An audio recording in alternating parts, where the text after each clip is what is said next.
إنا أنزلنا إليك الكتاب بالحق لتحكم بين الناس بما أراك الله ولا تكن للخائنين خصيما واستغفر الله إن الله كان غفورا رحيما.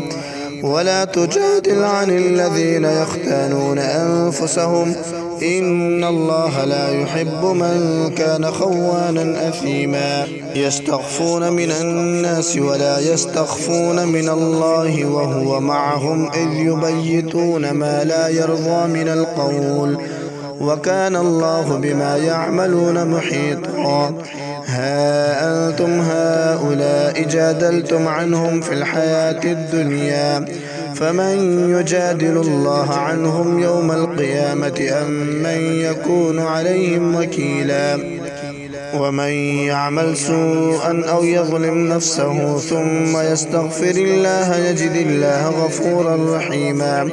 ومن يكسب إثما فإنما يكسبه على نفسه وكان الله عليما حكيما. ومن يكسب خطيئة أو إثما ثم يرم به بريئا فقد احتمل بهتانا وإثما مبينا.